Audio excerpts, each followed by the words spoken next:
Hello and welcome to today's webinar. My name is Tyler Reid. I'm the Manufacturing Application Manager here at GoEngineer, and today I get to talk about what's new in CAMWorks 2019. This is a release that's been out for 3-4 weeks now, and I've been super happy with it. It's packed chock full of new enhancements and new capabilities. I think the What's New document is about 48 pages long, and we are going to try to cover as much of it as possible today in this 20 to 30 minute webinar. It's going to be very comprehensive. I know not all users are using mill turn, and not all users are using milling or turning. So we're going to gloss over as many features as we can and cover a lot of ground here today. This is being broadcast live. That means you'll have the opportunity to ask me questions. So if you have a question, go ahead and use the questions box or the chat window throughout the webinar, and we will cover those at the end. Before we jump into the software, I'm going to talk about one new module in PowerPoint form only, and that's the CAMWorks Additive Manufacturing module. This is an exciting new module for the CAMWorks world and the SOLIDWORKS world because it's the very first solution that combines both additive and subtractive manufacturing capabilities into one package.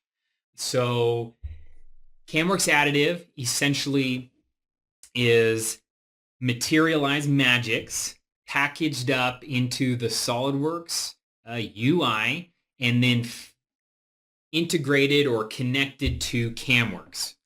If you're not familiar with Materialize, it's a company that specializes in software dealing with 3D printing preparation, 3D printing support generation, and 3D printing machine processors. So this is primarily a tool for people looking to send parts to laser sintering machines.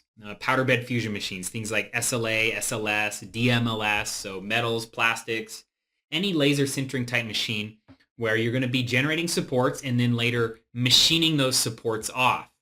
And that's where the connection into CAMWorks makes a ton of sense, and it's going to make the workflow a lot simpler by auto-loading that shape over into CAMWorks as the stock material so that your CAM tool knows exactly where there is support material, and you're going to be able to easily generate accurate and efficient toolpaths to cut that support material off. I'm not going to cover much more of that tool today. We're going to follow this up with a different webinar specifically for CAMWorks Additive, especially as we as GoEngineer start to delve a little bit more into the DMLS region or in DMLS technologies in 2019. So that's exciting. There will be more to come with that. For the rest of the what's new, we're going to jump into CAMWorks, and it's all going to be in the software. And I'm going to jump back and forth between milling and turning here. But again, if you have questions, just bring them up and we'll address them. So the first new functionality that I want to talk about is the built-in Swarf Milling module. So this is a multi-axis module. It's going to be simultaneous 5-axis. I have here an example part that has some compound curves, and this is a true 5-axis surface. So I've created a multi-axis mill operation. And previously, if we were going to swarf cut this, which is cutting a feature with the side of the tool, we would have to go into the axis control window, set the tool, tilted relative to the cutting direction at 90 degrees. And there was a lot of work to get this to work right. Now we can simply go to the pattern tab, select Swarf Milling, and it's going to give us a simplified set of instructions to guide the tool for Swarf Milling. We're going to be able to guide the tool using surfaces or guide curves and also floor surfaces if you're cutting a turbine blisk or something like that. It's really going to simplify this, but without touching anything other than changing this over to Swarf Milling, I'm going to be able to generate a toolpath that tilts and moves with the surfaces. So the Swarf Milling tool, if you're doing simultaneous 5-axis, you're probably going to be using Swarf Milling quite a bit.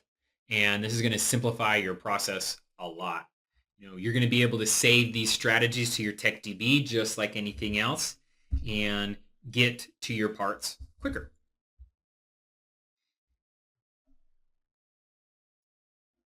We're going to jump over to a turned part.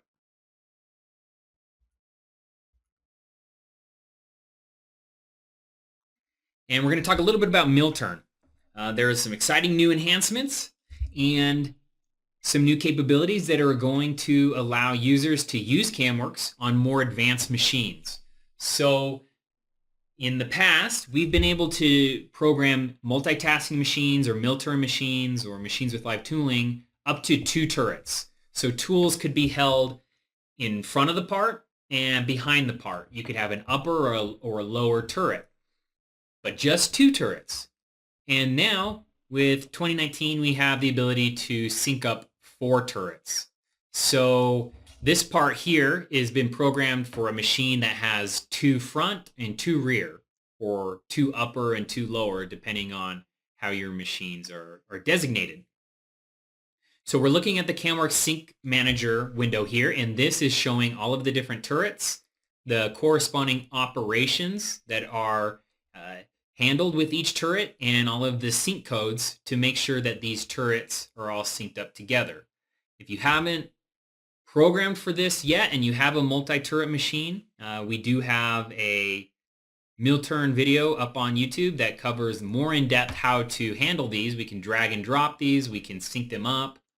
But the end result is that when we generate the G code,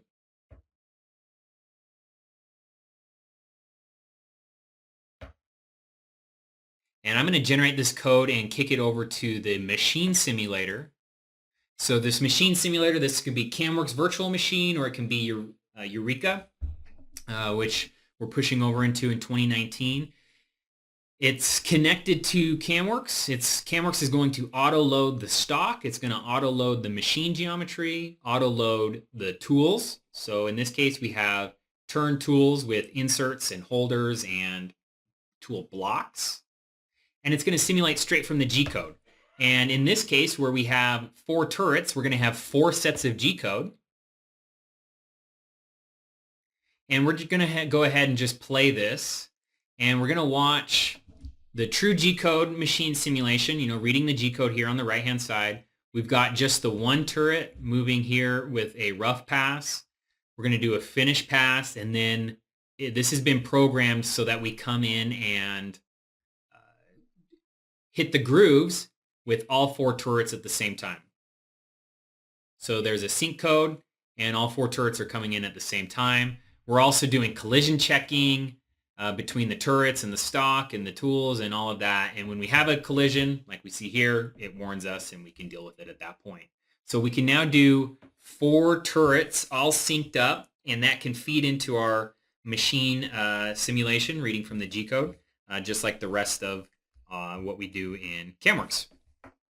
Speaking of turn capabilities, if I come into, say, this turn rough, we also have pinch milling now, or pinch turning, excuse me. So under the turn rough tab, we have simultaneous pinch machining. And as soon as I check that box, we see here on the toolpath, we have tools coming from the front and from the lower turret at the same time. You're going to have now 2 tool tabs, so you can control these 2 tools individually. And one is going to pass behind the other at a deeper depth. So you're going to be able to cut your cycle times in half and double your material removal rate with the simple check of a box. That's a long time coming. Pinch turning, we have it now in CAMWorks 2019. It's awesome. Still in turning, we're going to jump over to a part with a bore operation. So there's a question that came up through the questions box. How do I recommend roughing a swarf cut? You're going to do your roughing the same way we would have done it in the past. You can rough it in 3 axis using your standard area clearance operation, Or if you use a multi-axis mill, there's a roughing tab, and that's going to allow you to add more passes with that same swarf cut toolpath if you'd like. So in turning, we have the ability now to do collision checking in the y-axis. Really, what that takes into account now is the thickness of the insert. So under the tool tab and then the insert, we now have a relief angle. So the relief angle combined with the thickness of the insert gives us the proper geometry to where under the advanced tab we can do avoidance in the y-axis. Okay, so we can enable that for the insert alone, and that's going to do some collision checking with the thickness of the insert. And then we can also enable it for the tool holder / boring bar as well. So this is something we always had to simulate in the past and look for collisions in the simulation. And now doing it here in the operation, it will just eliminate toolpath or refuse to generate a toolpath if it sees that there's collision or conflicts with the thickness of the insert, the relief angle on the rear of that insert, or the actual boring bar or holder. If you want, you can also have it actually calculate the minimum bore needed for a particular tool. So if you're stuck on using a tool, you can have it, tell you what's the minimum bore diameter needed for that tool to work. We're going to jump over to a mill part. And, like I said, there's a lot of new features, a lot of new capabilities here in 2019. This is probably one of my favorite, and it's the ability to use the chamfer operations or chamfer tools in a curve feature. So in the past, if we wanted to chamfer this edge that is not planar, this is a 3-axis edge, it involved offsetting or creating 3D sketches, offsetting those sketches. It was a multi-step process. And now all we need to do is create a curve feature, and that curve feature is being guided on that top edge. So I have not created any new sketches. I haven't created any new edges. And then with the contour mill, you're going to have the ability now to check the chamfer machining box and chamfer it just like it's a 2-axis feature, pocket, boss, anything. You set a length, which is your horizontal distance. You set a clearance, which is the distance of the tip of the tool beneath the bottom edge created. And it is going to offset your toolpath in 3 axes. So this is going to be very useful, very common, something that anytime you have an organic shape part or non-prismatic part, there's a lot of edge breaking that's done that is too complicated to program in past versions, and now it's going to be a lot easier.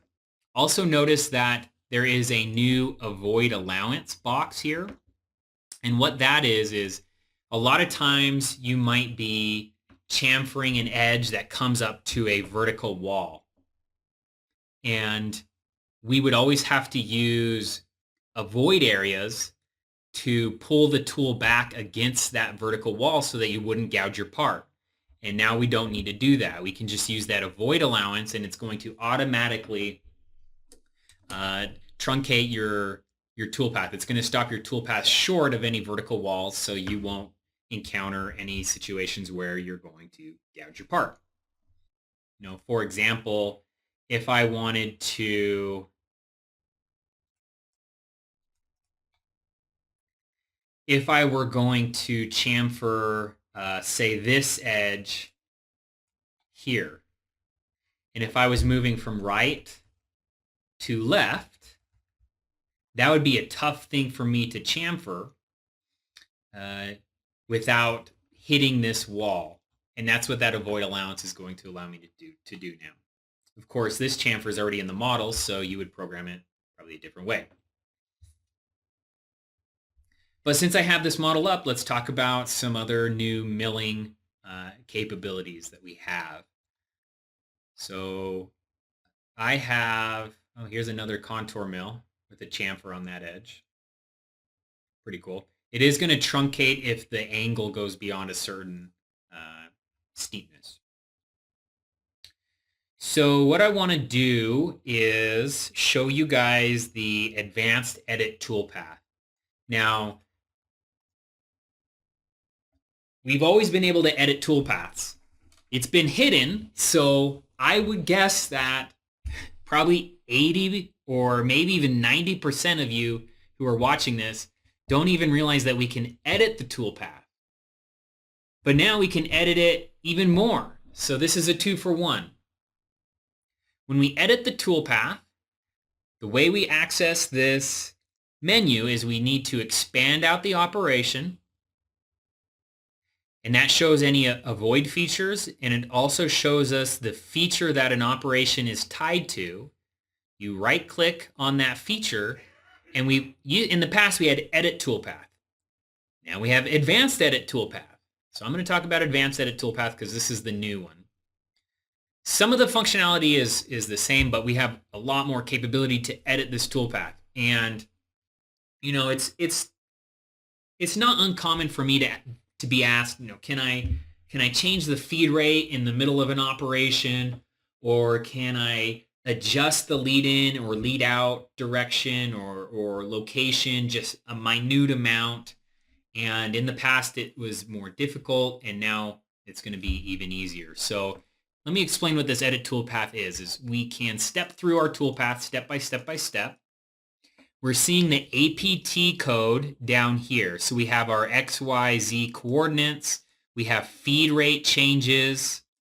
We have linear moves. We have rapid moves. This is the actual code that gets eventually turned into the G code. So what we can do is we can select a line. We can delete it. We can edit it, or we can insert a new line before or after it. Okay, so if I wanted to edit a line, I select a line, I hit edit, and what I see here is that the XYZ coordinate for this line is typed in. It's a feed move. I can change this to a rapid move. I can adjust the XY coordinate. I can change the feed rate for this one move, or for this move in subsequent moves. I can insert new codes. So if I go to the very top here, and I insert a code, and I tell it to go to a different spot,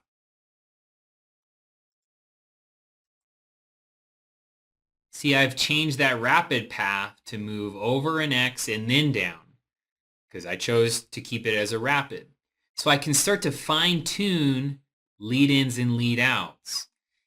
This is awesome for you production programmers out there. If you're chasing seconds on your cycle times, you have a lot of fine control over the toolpath that you may not have realized that you had before. Another thing that you can do is you can box select and delete toolpaths. So we're going to go over to this pattern project. We're going to go to advanced edit toolpath. And let's just say, you know, for some reason I want to get rid of that toolpath there. I've highlighted it there in the menu. I've box selected it, and I can delete it. And it's going to say, hey, we're going to delete these. What do you want to do?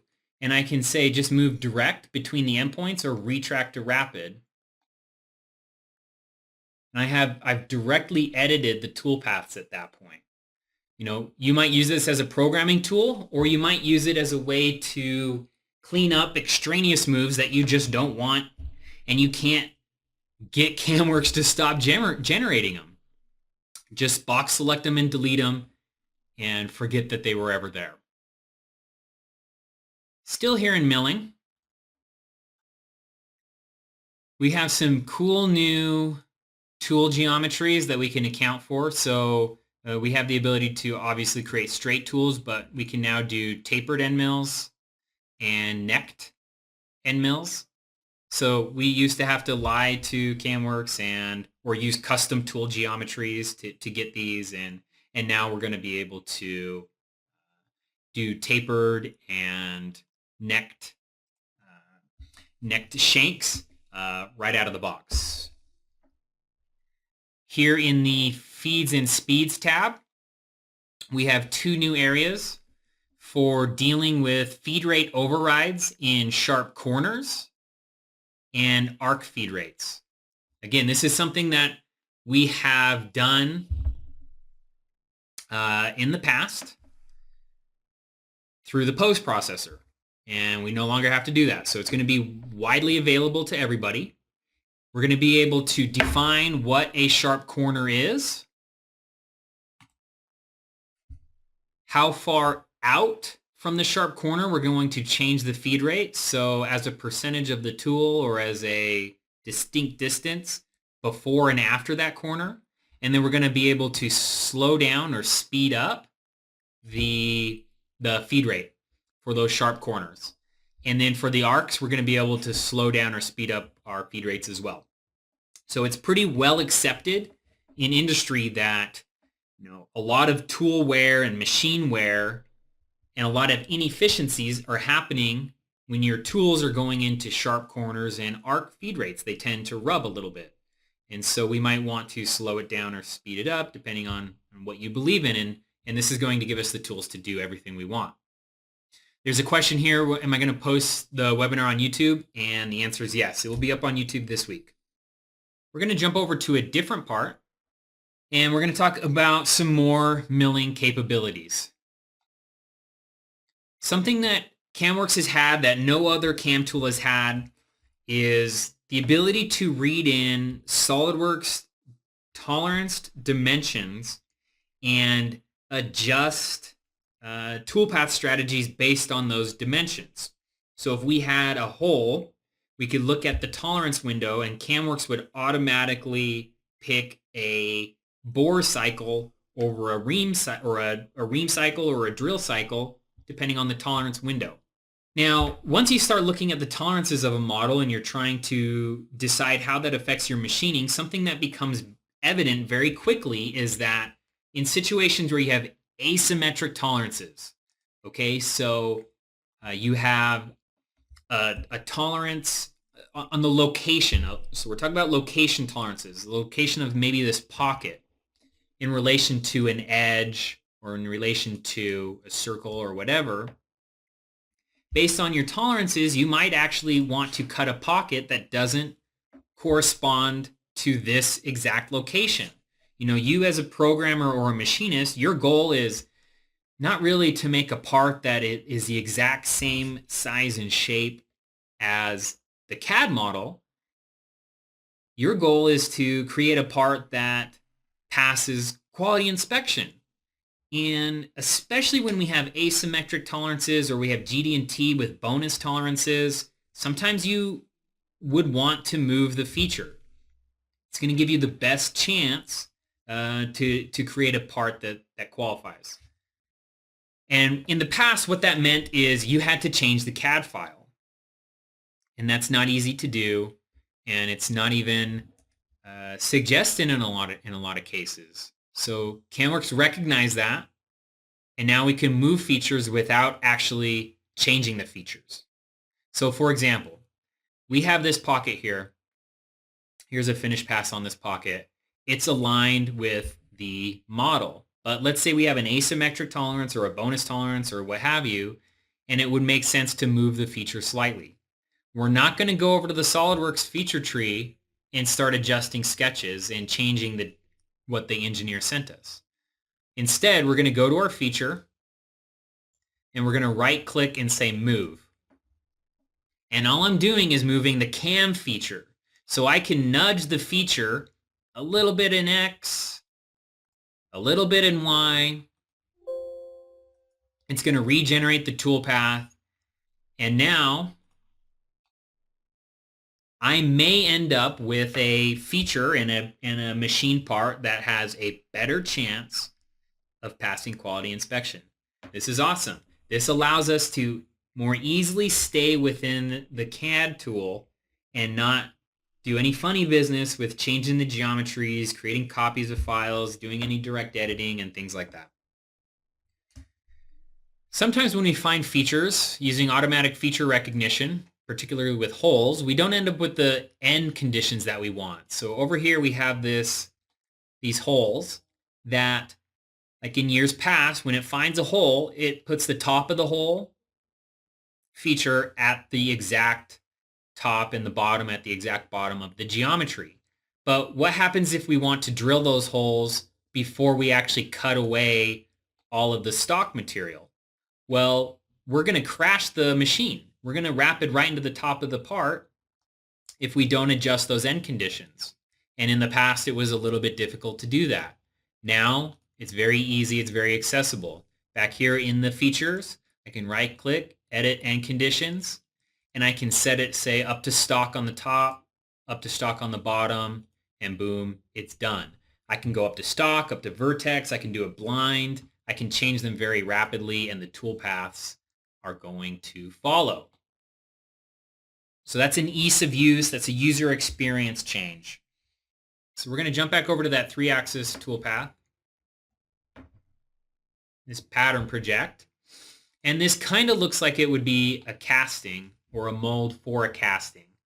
And if we only wanted to machine the surfaces and we didn't want to,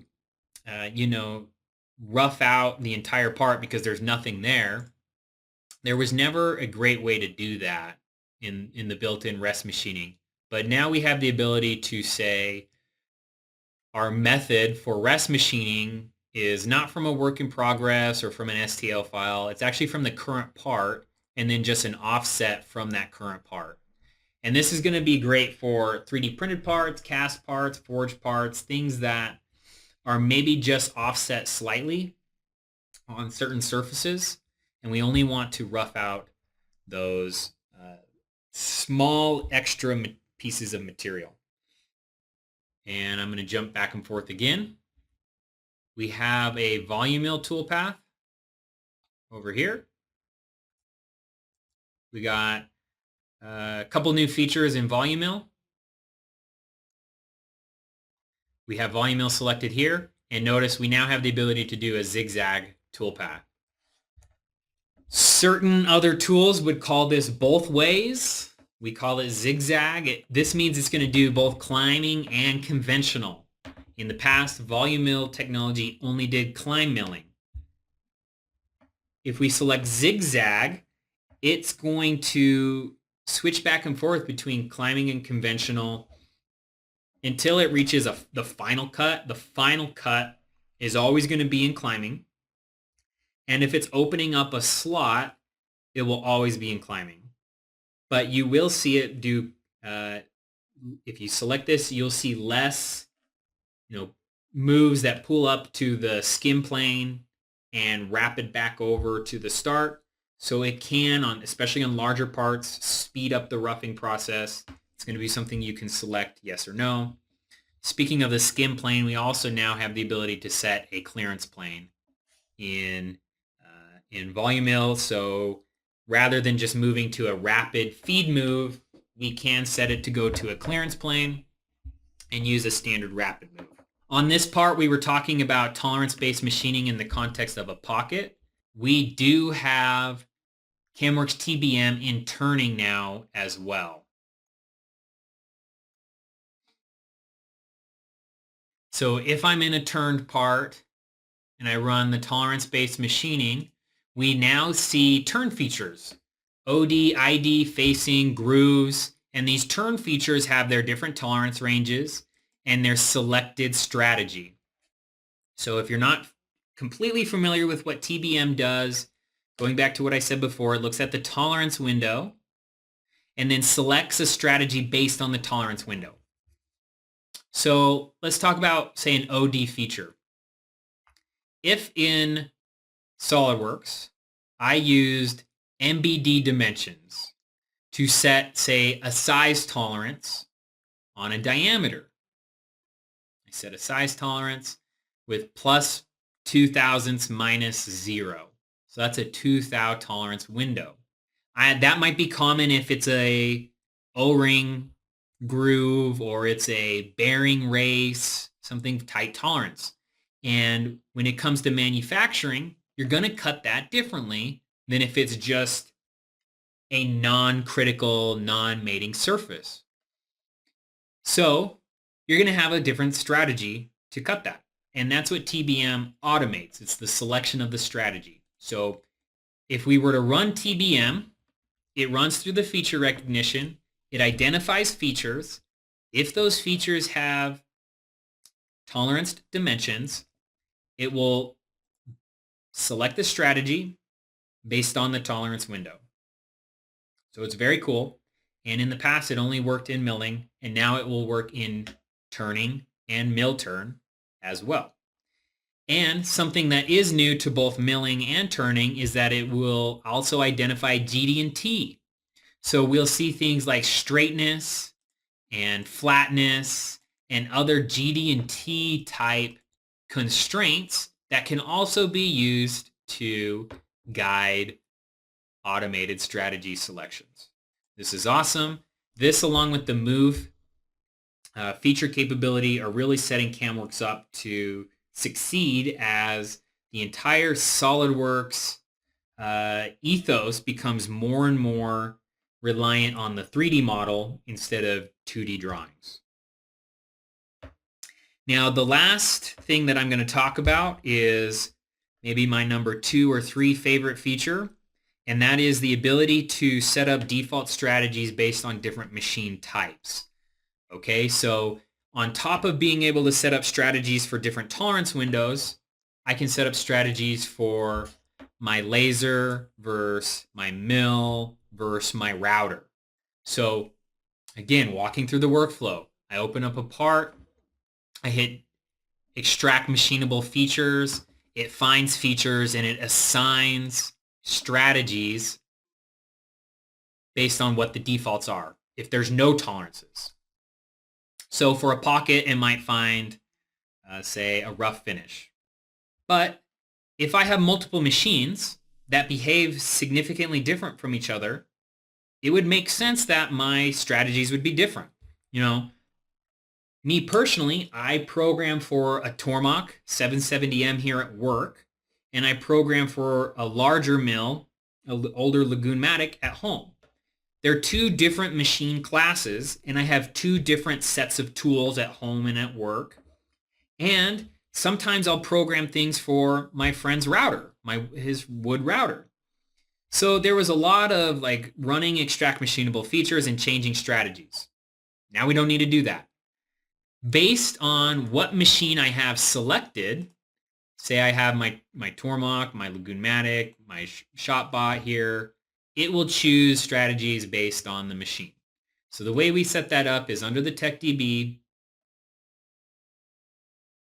we have default feature strategies. And we have right now out of the box, we have just one set of defaults. Okay. But what I can do is as I have new strategies created, I can create new sets of defaults. So I create a copy of the existing one. I could say this is a laser.